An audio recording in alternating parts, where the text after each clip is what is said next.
Hi! Hi, Kuya Hello! po. How are you? Mabuti naman. Oh, you speak Kaunti Filipino. lang, Mabuti na. kaunti lang. Kaunti lang. Anong oras na dyan sa inyo right Um, now? alas, 8 ng umaga Alas po. 8 ng umaga. Yup. It's 10 p.m. here, Sunday evening here in Manila. So, how are you doing? I'm Thank you doing thank well. Thank you so much for having me. I was super excited when I saw your message because I know you know Tito Carl, my dress designer. Yeah. Actually, you know what? Yeah, we met. Yeah, we met.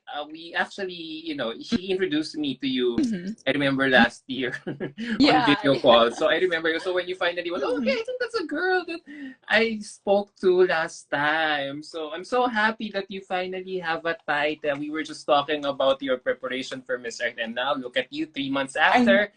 You're now the know. newly crowned Miss Earth USA. So how do you feel right now? Has it sunk in yet that you're the newly crowned Miss Earth USA? So far, it's been mostly media appearances and keeping in contact with both the local and national level organizations I worked with on my advocacy. It really hasn't sunk in yet. I remember my mom said when I won, she literally went, "Oh crap," out loud because no one in my family was expecting this. We were there to kind of have fun, have a new experience, and I'm so happy that I put in the preparation and the work for it all to kind of work out this way. So I'm so excited to jump right back into the work I've been doing as Miss Wisconsin Earth, and I'm really excited for a great year. Wait, what? That's a very interesting reaction. Oh crap. Instead of yes, yes, yes, my daughter won. So you guys weren't Obviously, all once expecting she came it. around to it, she was super excited. Same with my dad, because we've always wanted to go to Vietnam as a family too. So having another exciting thing and reason to go to Vietnam is super exciting. Obviously, once it became more real, we all got really excited. Yeah. Now it's a reality. Hmm. You'll be soon packing your bags for Vietnam late this year. Wait, before we proceed with the interview, can we give a shout out to some of the people who are watching us at the moment? Jetology official says here, Catriona Aura. You have the Catriona Aura. Salamat Okay. po. And then from Rapsuela, he says, hello, nice to see you both, Adam. Um, okay, and then apart from that, from Jetology again, perfectly fit for Miss Earth. You know, Thank you. Jetology has been sending so many messages and many comments to us right now. Before we began earlier, he asked my permission if he could send in some questions that you hope that you could hopefully answer later. From Lucas Peterson, one of my followers here in Manila, he says, she looks like Liza Soberano and Cindy Corletto. Do you know these two gorgeous celebrities back home? Yes, I'm so honored by all of the comparisons, and I really enjoyed the Lindsay Coffey and Catriona Gray comparisons too, because they're two of my all-time idols and role models in pageantry. Yeah, so you know what? I'm so happy that I'm doing this interview with you at the moment. And the reason why I am doing this interview right now is I really want to get to know you more, and not just me, but a lot of people, a lot of my followers, Mhm. and even all the other pageant fans, not just here in the Philippines but abroad, to really get to know you more. The purpose as to why you joined Miss Earth. So, you know, when you finally when you won your pageant and you said you did not expect it, so did you realize the massive feedback that you would be getting from everyone regarding your win? I was honestly so overwhelmed and really appreciated all of the positive feedback I got. It was my first national level and Miss Pageant. I competed a bit as a teen just for scholarships for university, but I wasn't expecting to win and then receive so much positive feedback. So I really appreciate the support from not only the Filipino community, but the international community. I've had some fans from Poland reach out to me too and be like, oh, your last name's Windorski. Are you part Polish as well? Um, so I really not only appreciated it, but feel like I have a broader family now. I really am so pleased with how engaged pageant fans are and how supportive they are of their title holders. Because going in, you feel like, oh, you're being judged on your swimsuit walk, your evening gown, and you're scared of how people might perceive you. But I really appreciate how kind everyone's been too. So which state are you representing? So we would like to get to know you more. Can you tell us more about yourself? Like, what's the start from there? Yeah, so I'm from Wisconsin, born and raised, which not a lot of people think of being a huge melting pot of diversity or anything. Everyone kind of thinks of, oh, cows and cheese and a lot of farmland. However, I grew up in the Milwaukee area, which is a huge sanctuary city. So there's a lot of immigrant communities, a lot of refugee communities. So I really wanted to represent kind of that diversity and that more immigrant background of my home city. And I wanted to challenge the kind of preconceived notions of what Wisconsin is. Growing up, I also volunteered with the Rohingya refugee community, which is a minority from Burma or Myanmar. So I helped tutor a lot of students from that country who came to the US for safety. And that's why I wanted to use the platform as Miss Wisconsin Earth and eventually Miss Earth USA to directly highlight refugee voices. And I think you succeeded with that goal because of your intention to bring diversity to the table. Because apart from bringing your country, bringing your state the first Miss Earth USA title, you're also the first Filipino American to win the Miss Earth USA title in its long years of existence. So how do you feel about it? I feel really proud and excited to not only represent the Filipino American community, but the broader Asian American community. In Wisconsin, there is a small but mighty Filipino American community within Milwaukee. So we do things like an annual Christmas party, and I'm also involved with a lot of campus organizations at my university pertaining to Filipino Americans. I run a Filipino language table, which every week students who are interested in learning Tagalog come for an hour just to eat food and completely converse in Tagalog to practice. And I've studied Filipino history throughout my courses too. I'm writing a senior thesis about Filipino Americans in the Navy. So it's been really exciting to bring my experience and my studies and share it with a broader audience and connect with a global network of not only Filipino pageant fans, but people who are interested in Filipino culture. I'm really excited moving forward. I'm continuing to be involved with events with Filipino Americans, and I'll be running a workshop in April, which I'm really excited about the history of pageantry in the Fil-Am community. Wow, you must be very, very proud right now. I'm really super happy to represent my family too, because my Lola was actually Miss Nueva Vizcaya as a teen. So the beauty queen blood kind of runs in our family. And she was really excited when I won as well, kind of reliving her glory days. Oh, I see. So your mom is watching us right now. Tony the Tiger underscore mom. Yeah, her handle is Tony the Tiger underscore mom. She says, Mom, Bea's mom here, I actually said what the fuck when she won. So wait, I'm curious to ask more questions about it. So all you guys, you, your mom, probably your handlers too, weren't expecting to win the pageant. My walking coach, my pasarela coach, Alma Cabasal, who is actually on the stream right now, she's a former Miss Philippines Water. Um, Earth, she told me that she knew going into finals night that I was going to win, but I was telling her how stressed out I was after prelims because all the fans started noticing me. I came in like a total dark horse. No one knows um, the state of Wisconsin. It never won a Miss Earth USA crown before. So when people started noticing me after prelims, I was like, oh my gosh, like the pressure is kind of getting to me. I don't want to let people down.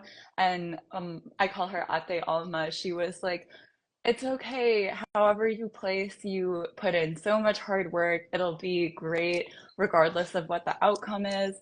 But after I ended up winning the entire competition, she told me that I knew I just didn't want to add to that pressure. And I really appreciate her and Tito Carl seeing the potential in me before I could see it in myself. So they really were behind me from day one and believed in me. I just needed to believe in myself. Looking back, what do you think did the judges feel about you? What do you think the judges saw in you that made them choose you as the winner? I think my background in being a student of international relations and also having experience in international affairs, because I am a former youth fellow of the Filipino Embassy and interned with an international level think tank in Washington, D.C., I think they saw and appreciated how I understood the intersection between international affairs, the refugee crisis, and how all encompassing environmental and climate change is, and being able to communicate that to a broader audience. Something I want to do throughout my reign is have a video series breaking down climate policies, not only at the US level, but also in the international arena, and trying to make it kind of more understandable to a broader audience so people feel more comfortable engaging in the policy making process and speaking to issues pertaining to the environment. Wow. You just said a lot of stuff there, but I want to quiz in you. I want to quiz more of that later on. But a lot of questions are coming in. Have you been to the Philippines? Have you been here to our country before? Yes, growing up, we tried to visit every 2 to 3 years, basically whenever we could afford it and when my parents could take the time off. My Lola moved to the US when my mom was young, but she retired to San Juan Loñon on the beach. I love to surf. I love to spend time on the water. So I grew up really having an interest in the environment because of my trips to the Philippines. We also still have family in Bambang who are rice farmers. So I was always so impressed as a young girl seeing the natural beauty of the mountains in the north of Luzon and seeing the rice terraces and everything. I even had a water buffalo as a pet growing up who I named Charlie Clifford. And I just love how connected the Filipino people are with the environment, ranging from the beaches to the mountains. And I would love to come back. I'm super excited because we train with a Filipino trainer in Manila for a week before the international competition. So I always view it as my second home, the Philippines. I was actually planning on moving to the Philippines in Makati before I won the national title. Wait, who was that trainer? Who did you train for? Who did you train under for this pageant? So I trained under Alma Cabasel for the national level pageant, but for the international competition, we actually train with her mentor. I'm so sorry, the name is escaping me right now, but if Ate Alma could text in the chat if she's still on the stream, I'll know the exact person we work with. What's your favorite? What's your favorite part of about our country? My favorite part is how warm and open people are and how receptive people are to other people wanting to learn more about the country, wanting to spend more time in the Philippines.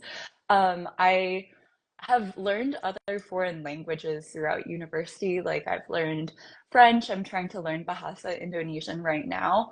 But it's always been the Filipino community that's super supportive.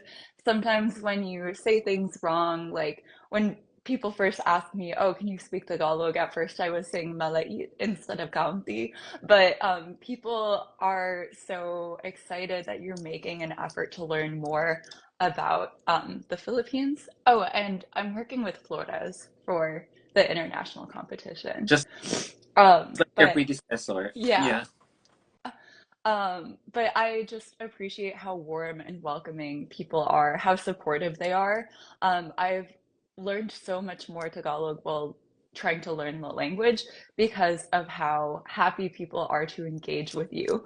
I love French people too, but sometimes when you can make a mistake in French, they're like, if you cannot speak the language, don't try at all. Whereas with Tagalog, it's been very, oh, here's how you actually say it, and then we can continue on with the conversation. That's nice. And you know what? As I, your love for the Philippines, your love for our country is so strong that based on my research, when I was looking in more information about you, that that your love for our country also fueled you to write more or learn more about our culture and even our politics. Yes, I grew up hearing also stories of my great grandfather who served as a Philippine scout. I declared a second major in history because of the stories I've heard of him. I wanted to share the stories of Filipinos who have not only served in the US Armed Forces, but have a rich robust history regarding World War II, regarding the military in general. And for a while, I was really hoping to pursue a PhD in Southeast Asian history, actually. I wanted to become a professor of Filipino American and Southeast Asian history. But I'm still interested in that. I'm still looking to complete my thesis, which will be filed in the spring, about Filipino Americans in the US Navy. But now I'm also looking at a more international component, hoping to work in the Foreign Service. And that really came after my Ah, internship with the Philippine Embassy. so that explains why you're taking up international relations and history. Mhm.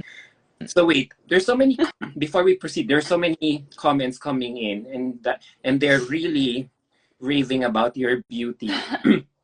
From Max Thank you. Videla, she looks like Catriona when she was just starting in Miss World. Sir Salamat. Sir Adam, ang ganda niya. Uh, who else? Yeah, everyone's saying Catriona talaga si Badeng. You know what Badeng means? No, hindi. It's like, Catriona si Akla, you know, it's a gay slang for, for a beautiful beautiful um slaying woman. So or but Thank in you. literal translation is gay. So she's saying, Kat, you're so gay, you look like Catriona. Habang tumatagal, lalo siyang nagiging Catriona. My God. Yeah, Salamat po. yeah. Wait, so we've been talking about your background, your parents, your Filipino lineage. So how did they react when you told them that you would like to join pageantry? Um, So in high school, I kind of didn't want to compete in pageantry at all. I was a competitive debater. So that's what I was really interested in, researching different arguments, competing at the national level, different debate tournaments all around the country. But my mom was like, sometimes you can come off as a bit abrasive because of your background in debate. So she was the one who first encouraged me to look into pageantry to kind of learn how to put my arguments forward in a way that was more approachable to people. And I kind of was kicking and screaming into my first teen pageant. I didn't really want to participate. I had this preconceived notion of who a pageant girl was. However, throughout the competition, I met some of my best friends that I'm still in contact with to this day. Every single woman I shared the stage with was so well spoken, accomplished, really cared about their communities. And that's when I kind of caught the pageant bug, when that um, notion of who a pageant girl was kind of collapsed. I was like, oh no, a pageant woman is someone who's actually empowered, who wants to uplift their other women and competitors. And when I returned to Miss Earth USA, I really admired how close all of the delegates seemed, how committed they were to uplifting one another. And it was definitely true in my experience when I competed at the national level competition. One of the best things I gained out of the entire experience was 51 sister queens who have all been so incredibly supportive. We all root each other on, and they're all such a big change maker in their community and the environment as a whole. So when the moment you decided to join pageantry, what steps did you take to do this professionally? Did it help that you, like you said earlier, that you already had a background competing when you were a teenager? Um, That didn't really come into play since all of my experience as a teenager was much more at the local level. A lot of the pageants I competed in were heavy emphasis on scholarship and the interview. Preparing for Miss Earth USA was the first time I really focused on my pasarela, the first time I ever competed in swimsuit at all. So a lot of it had to do with building up my confidence and stage presence. I really credit Ate Alma for helping me not only be confident on stage and helping me nail down stuff like duck walks and the hip swing, but she also helped me be more confident overall. You can see me on stage during the finals night. I'm really feeling myself, and it's because Ate almost said number one thing you need to do on stage is just have fun and be in the moment.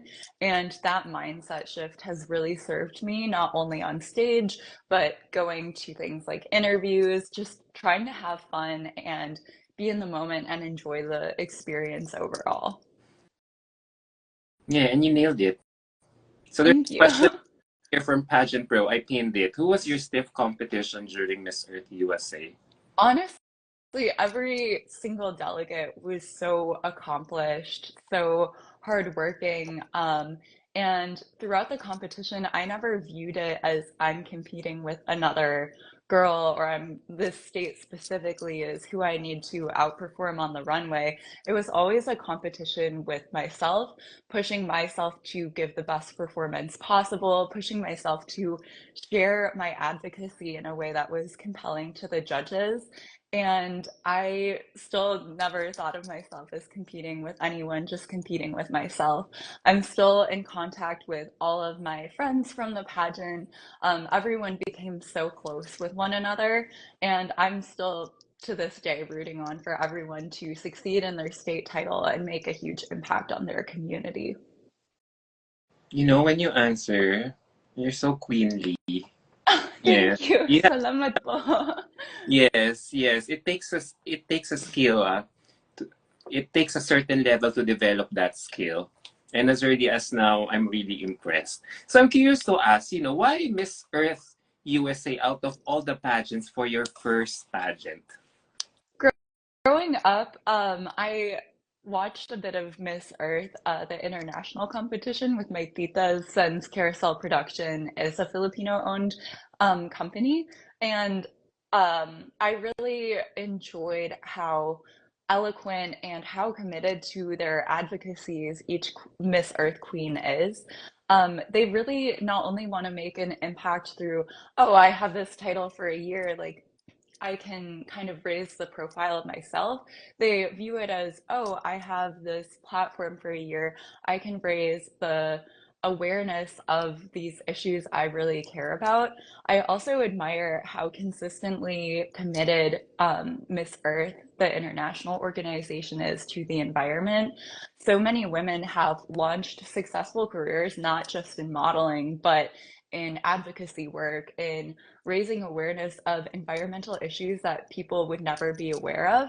And when I've worked with refugee communities around my state and the Midwest, I've come to the realization that a lot of people aren't aware of how the climate refugee issue is linked to climate change and policies that we pass that are negative to our environment.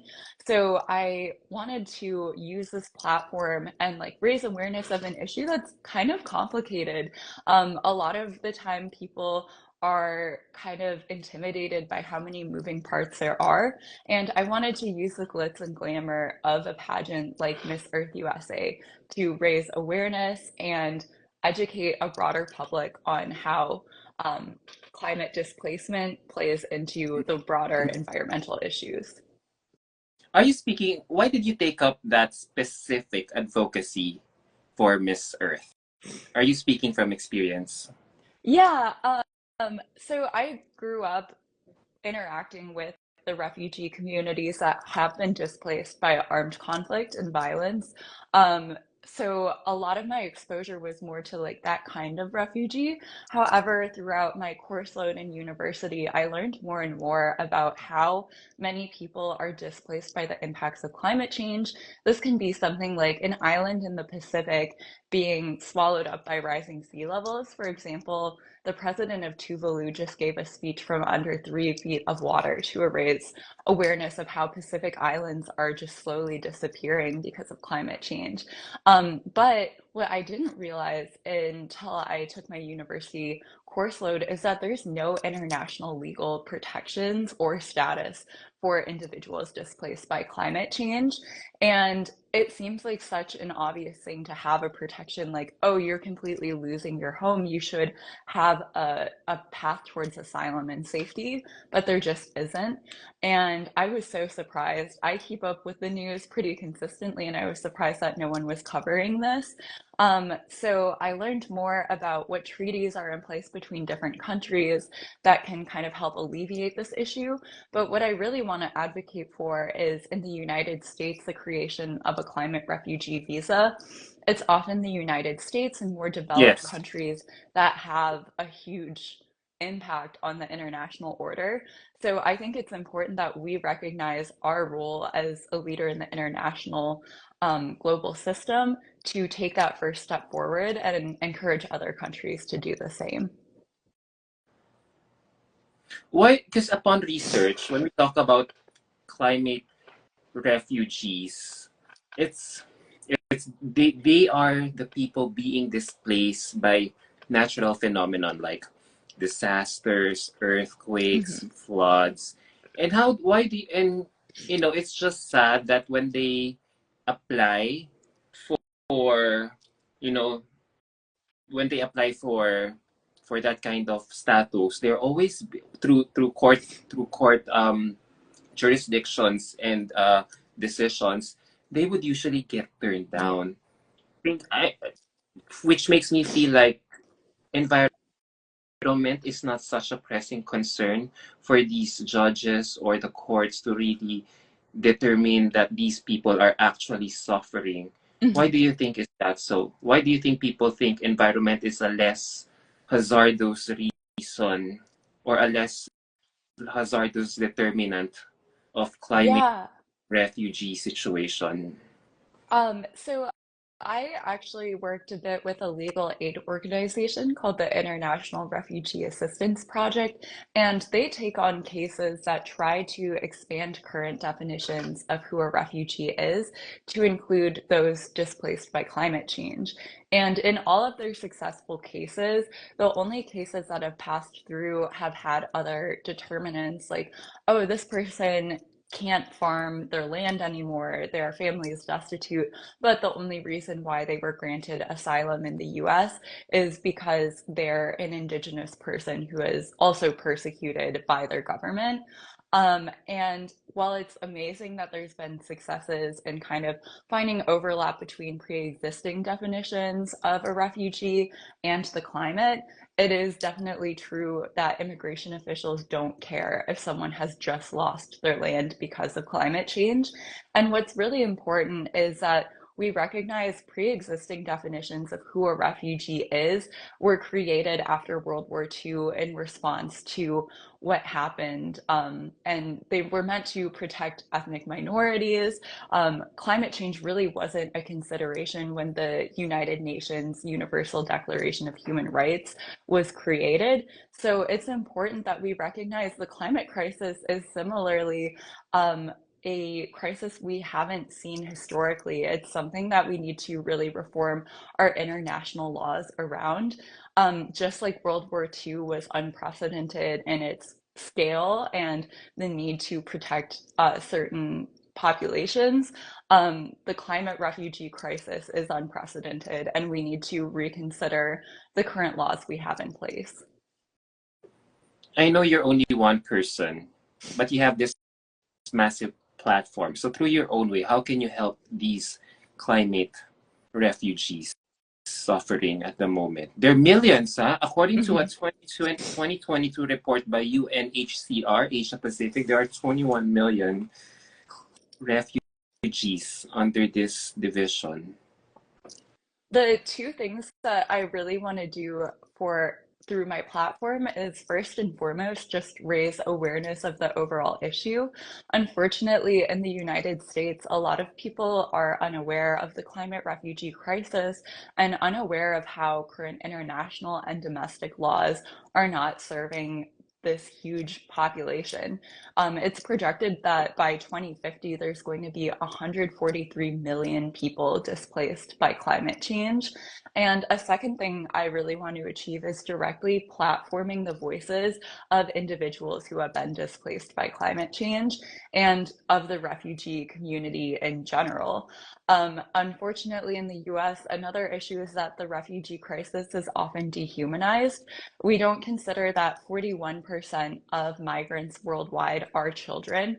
We have this preconceived notion of someone who's a young man from another country who's coming to the US just for personal gain.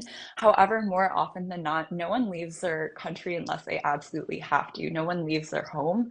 They come to the US or other countries in the global north to try to support themselves and their families and really make a livelihood and contribute to the country they're coming to. So, by directly sharing the voices of individuals in the refugee communities I work with, by having interviews with them, it shows that these are just regular people like us who want to seek safety for themselves, their families, and their children. In your opinion, how do you think can you encourage your country, USA, and other advanced countries to be more sympathetic to the plight of all these climate refugees in the world right now? It's important that people in the United States also recognize our role in creating the climate crisis. A recent report by the United Nations found that often countries who contribute the most to climate change are the least impacted by it. And I think we can really take note from other countries that are working with countries like Tuvalu, and other countries that are disappearing in the Pacific to kind of reform our laws and make treaties around it. For example, Australia just signed a treaty with Tuvalu that created 30,000 climate refugee visas for individuals who have lost their homes in the next few decades.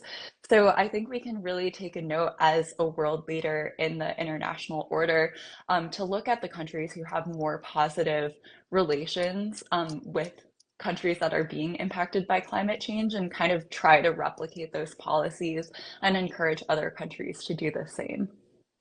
So with your advocacy, with you being an advocate for climate refuge, for the welfare, for the protection and welfare of all these climate refugees, is it safe to say that you're also in favor of open borders in the global community? As someone from the US who has friends from border states like Texas, I understand that as the political order stands, national security always has to be first and foremost. But there is a difference between having open borders and being more cognizant of the issues faced by climate refugees. I think we do need to reform our immigration system. We need more lawyers and judges who want to work within immigration law, because a huge issue and why our border is so overburdened right now is because there's not enough officials who can look through these cases. In one of my courses, we interviewed someone who reviews immigration cases, and he said that he would review 30 to 50 cases a day when that's what he should be reviewing in a month. When immigration officials are so overburdened by this sheer amount of applicants, they can't give an adequate amount of time to consider these cases. So we need to reform it in that we need to encourage people to join the system, and we need more clear laws on immigration, and more clear laws and pathways to legitimate cases of climate refugee status than necessarily advocate for just purely open borders. Wow, you are truly knowledgeable Thank you. in all the topics right now happening in the world. My gosh, you're so well read. Thank you. It's really a testament to my university education. I feel so lucky that I was able to complete 2 degrees. Will be able to complete 2 degrees before the international pageant because it's forced me to really keep up on all international issues. Wow, you're not just beautiful, but you're one well-spoken lady. In fact, your trainer Alma here is saying, I love your advocacy and how well versed you are about it. Such a unique and important advocacy. Yeah, climate change. Climate change is a very timely and relevant topic nowadays. Even our country is, is always being affected by that particular topic. As for sure, our country is being beset by so many, you know, by so many natural Mhm. disasters, whether typhoons or earthquakes. Yeah. So it's really imperative for us to really know more about the topic, Mhm. especially now that our Earth is really changing by the day with all these things being done against our climate, yeah, so to speak. And it is easy to get overwhelmed and feel negative about how much climate change is impacting our lives. But something I also want to encourage throughout my reign is keeping up with more positive news, seeing what um, our world has done to kind of combat the issues of climate change and move forward. Something that's really important is international collaboration, leading with kindness and understanding one another, because the issue of climate change is so large that not just the United States can solve it alone. We also need to outreach and collaborate with our partners. We need to build our friendships with one another. And through my experience working in international affairs, I really want to encourage people to be diplomatic, to understand people of other nations, other cultures, and come together to solve these pressing issues. Speaking of being diplomatic, is there such a thin line with your new role as a beauty queen? Is there a fine line between being diplomatic and being politically correct nowadays? Yeah, I think a big issue is often when people hear the phrase refugee, they immediately want to politicize the issue, because people have this preconceived and negative notion of who a refugee is. And I really view the Miss Earth USA title as being a diplomat, being a representative of the environment, to the United States and to the broader global community. So, something that I want to do throughout my reign is kind of present the climate refugee crisis in a way that's depoliticized, in a way that humanizes the issue more, and communicate it in a way that people who are kind of opposed to refugees or immigration, trying to present the issue in a more diplomatic way so that they can understand the issue a bit more and empathize with refugees who are looking for a better life. Exactly, exactly. And we should really know more about the topic by encouraging people like you who are well versed with that issue, Thank you. right? Yeah. Oh, yeah, humanize the issue more. Yeah. Yeah. You know what? Everyone is so. I started with my interview with 7 people, and up until now, it has remained at 26 and 27, and they haven't completely let go of you. They're truly absorbing every word that you are saying at the moment. Everyone thinks that you could be the next Earth right now, or even the second title holder from the USA.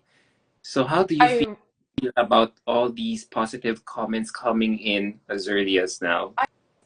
I really appreciate the support and the overwhelming positive comments because, as I said before, going into the national level competition, I was looking for an experience and I was looking to make friends. I wasn't in it to win it, so to say.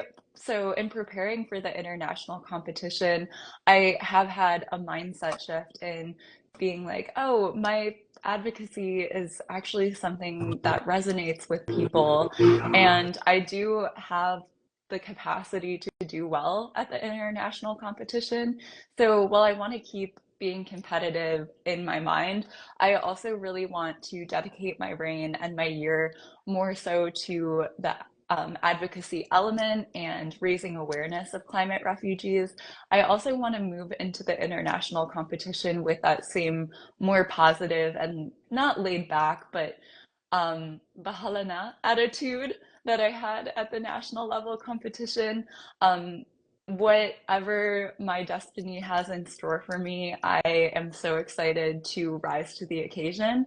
And whether that's as an international title holder or as a national level title holder that resonated with other people, I'm excited to accept that position. With everything that you know now about hard hitting topics, well, as young as 21, how do you see yourself 5 to 10 years from now? Is Um, running for public office an option in the near future? For me, I really would love to work in international affairs. My dream job is to work for the United Nations High Commissioner for Refugees because that would really be one of the international organizations that could make a real change in expanding current definitions of what refugee status is. But someone that's really inspired me the more I've learned about her too is Lindsay Coffey, who used her platform as Miss Earth USA and then eventually Miss Earth to just become a full-time advocate for a bunch of pressing issues facing our environment. For a long time, I thought working in diplomacy or international affairs was the only path towards me, but I'm so thankful to the Miss Earth organization for opening up all of these other possibilities. I didn't realize how powerful and how much of an impact you could make as a more public figure. So I'm really excited to delve into my role as Miss Earth USA this year and eventually just continue working with environmental and international issues. With all the positive comments coming in your way at the moment, are you pressured to do well? I have definitely talked to Ate Alma about this because even at the national level pageant, I was starting to feel that pressure in between prelims and finals. But something that's been really important to me and that's kept me centered is I already am so proud of what I've accomplished, and I'm going to put in a lot more work into the international competition. Sorry, I just saw my mom's comment about how my Yes. Lola just wants me to go to law school. Um, but I'm excited to continue putting in that hard work I brought to the national level competition. And I obviously want to do all of my fans and all of the positive commenters proud at the international competition. But I believe that my performance at Miss Earth USA and my continued hard work are really what's going to be important rather than just bringing home a crown. Everyone's praising you at the moment, you know. And we Salamat know po. that you will put in all the hard work for the upcoming international pageant. But Mhm. there's a question here from Jetology. What more, as someone, of course, everyone's not perfect. You know, we're only humans. So he's asking, what more do you need to work on towards the pageant? On the other side, on the flip side, is there anything that you need to work on or an area that you would like to improve for your Mhm. international competition? So I know I said earlier, my mom encouraged me to go into pageantry to kind of learn how to present myself in a more positive way rather than just being a debater, kind of being a bit more aggressive. So even though my experience in pageantry has helped a lot with that, I still need to work on interview and kind of ha learning how to explain my advocacy and platform in a kind of more approachable way. Mm. Um, Throughout this interview, I've been using a lot of jargon, a lot of data, and while that resonates with people, what resonates more is bringing in that more personal experience, bringing in the personal stories I've directly heard with the refugees I've worked with. So I've also been working with through PR pageant consulting in the US. Interview coach, Carlos, and he's been really helpful in learning how to kind of present myself in a more personalized way. And that's something that I want to bring into the international competition. Even though I am passionate about international policy, I also um, I'm kind of funny. Like I have a sense of humor behind the scenes. A lot of the girls backstage can attest to, oh, I was always dancing, I was always cracking jokes at rehearsal, and I want to bring that more personal element to my Q&A and to my interview. But it's all about kind of melding these two personalities I have. One that's silly and fun loving, and the other that's really concerned about sharing international policy, breaking it down, and like learning how to balance those two personalities going in. I agree with you. You need to break down your advocacy in the simplest words possible because let's face it, the people that are mostly affected by climate change and all these environmental issues are the common people, are the ones living in all these far-flung areas being affected by all these natural disasters. Yeah. So, you know, we're winding down my interview, and as much as I really want to extend my welcome because you have been such a scintillating subject, I have to let you go now. We've been talking for almost an hour now. There's just so many outpouring. There's just a huge outpouring of love and support for you. Uh, towards your upcoming competition. From Alan Jim, he says, "You are ready to win. You are ready to win, but are you ready not to win?" Wow, what a tricky question. For the international competition, I've already felt like I've won. Just getting ready for Miss Earth USA, I've accomplished so much through what I've done for my advocacy, communicating my advocacy to a wider audience, making 51 new friends all across the United States, and really working on my self-confidence. So moving into the international competition, I feel like I've already won just in becoming who I am through competing for Miss Earth USA. While I would love to bring home the Miss Earth crown, I'm more so just excited for the experience to share my advocacy with a broader stage and to make friends with women from all across the world. I'm just winning by going to the international competition, and I'm so excited for it. You'll definitely love Vietnam. I'm I promise so you. excited. You Yeah. love the culture, you love the people, you love the food, Oh, you love everything. a banh mi is one of my all-time favorite foods. So I'm really excited to, even though I probably shouldn't have carbs before a swimsuit, I'm definitely going to have a lot of banh mi. Yeah, you'll definitely, because Vietnamese cuisine is one of my favorite cuisines in the world because it's healthy. It's not only Mhm. is it nutritious, but it's also very healthy. It's so Yeah. fresh. I Yeah, love all fresh, of the herbs green. and Yeah, everything everything. is rooted. Yeah, in the root crops, in the plantation, everything's green. Yeah, so I really like it. So thank you so much. With all that Maraming said, thank you, salamat thank you po, so Kuya. much, Miss Earth USA Bea Thank you, Windorski, for everyone, allowing me for to tuning interview in. you. Yes, before I end this, I would like to make a huge shout out to your national director, Lauren Clark, and your evening gown Woo! designer, Sir Carl Andrada, for making this interview possible. Speaking of Carl, will he also be the one doing your Yes, your gown for internationals? I'm planning on working with him for my evening gown and my national costume. So I'm really excited because he was really the one who believed in me from day one. He was the one who was like, "No, you do look like a pageant girl. Like you could really pull this off." And he also connected me with my pasarela coach, Ate Alma. So I'm forever grateful to them. And I have the best national director in Laura Clark. She's been so supportive, and it's awesome to have her right here in Chicago.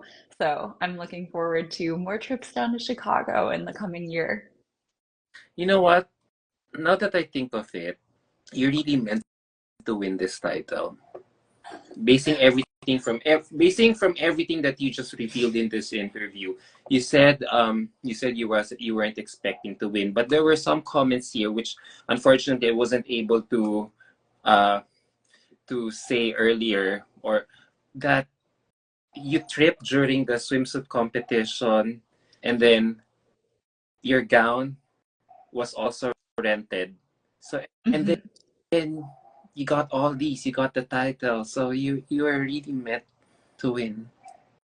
Now that I think of Destiny it. is so funny in that way because I remember after tripping in swimsuit, I was like, oh, that was a good run. Like, I'm happy I recovered well, but like, it's probably going to take off my scores. But Yes. something that really came through in my training with Ate Alma is respond to every situation positively. You can't change what's happened in the past. All that you can control is what's coming forward. So, after that slip, I was like, well, it's evening gown next. And my evening gown was rented, but Tito Carl sent an overnight shipped that green gown I wore for prelims, and I absolutely loved the color. And even though I hadn't practiced pasarela in it much, I loved the cape movement. I was just really feeling myself. So despite that slip up, the next round with evening gown, I was just really feeling it, and I felt so pretty and like Mother Earth herself because of the shade of green. So I really enjoyed the entire competition and was there to just enjoy the moment and control what I could. With everything that you just said, do you think winning a pageant title like Miss Earth USA is every girl's journey, but only one woman's destiny? I think that every woman who went through the Miss Earth USA competition really benefited in some way, just because we all put in so much hard work and dedication into preparing for the title. I was texting Sophia, who is Miss Earth Air, my runner-up, and she has been so gracious throughout the competition because she really is a model. She is also so much more than that, an eco activist who has brought in her platform with sustainable fashion and eventually wants to release her own sustainable fashion line. And while it can be really hard to be the first runner up, she was telling me it was hard at first, but I can accomplish anything I want to with the platform I already have. And I feel a lot of girls walked away from the competition with that feeling. Even girls who aren't on the elemental court gained a huge platform and following through the competition. It was such a strong batch of candidates that year that I feel like a lot of people took notice, and a lot of girls grew their audience and have been able to communicate their advocacy to a wider population. Well said, well said. So on that note, thank you so much again. I want to ask you more questions, but my time's up. But before I let you Thank go, can you. you give a huge shout out to all your Filipino fans right now who seem to be growing by the minute Yes, every definitely. day? I really appreciate you all so much because it helps me not only feel connected to a wider pageant audience, but it helps me feel connected to the country where my family is from, to the country that I eventually want to spend a lot more time in. So maraming salamat po for all of your support. I really appreciate it, and I feel so lucky to have the best pageant fan base in the world. That means a lot to us. So, there you go. Maraming salamat din, Bea, sa pagpapaunlak mo ng oras at panahon mo sa gracing this interview. So, can you just, send my huge regards to everyone out there, to your family whom I haven't yet met, to Miss Lauren Clark, your national director, to Sir Carl. Can you just send them my best regards? So I Yes. can't wait to meet you soon. To Yeah, meet you, wait, 6 months from now, I know. 8 months from now. Yeah, I have plans of going back to Vietnam again. I enjoyed so much of my time in Vietnam when I was covering Miss Earth. So all the more, I am so excited to cover the pageant because I got to know you now. So maraming salamat po ulit. And to everyone who's watching us right now, thank you so much for tuning in. It really feels good to have you people interact on my live chat or interview with this ravishing beauty from Wisconsin, USA. So there you go. Thank you so much, Bea. Keep in touch, Thank and I you can't so wait to much. see you in the near future. Ingat po, kuya. Thank you so much for having me. God bless you and take care. Bye. Bye.